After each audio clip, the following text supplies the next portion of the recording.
Hey everyone, welcome back to another quick tech tutorial. Today, we're diving into something that's super handy for all you gamers out there. How to reset your controller settings on Steam in 2025. Whether your controller is acting up after an update or you just want to start fresh, this step-by-step guide will get you sorted in under a minute. Let's jump right in. First things first, make sure Steam is up and running on your computer. If it's not, go ahead and launch it from your desktop or start menu.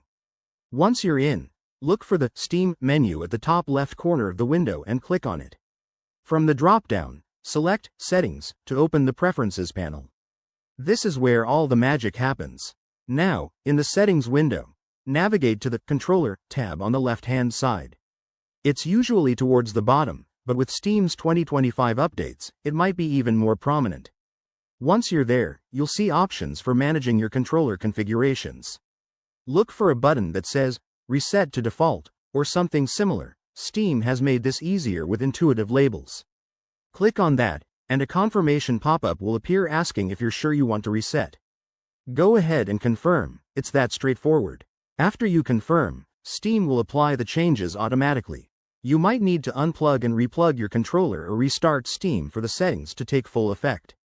Once that's done, test your controller in a game or the Steam overlay to ensure everything's working smoothly. If you run into any issues, double-check your controller's connection or drivers. Steam's 2025 version has better diagnostics for this. And there you have it. Resetting your controller settings on Steam is a breeze and can fix a ton of problems. If this helped you out, give this video a thumbs up, subscribe for more gaming tips, and drop a comment below if you have any questions.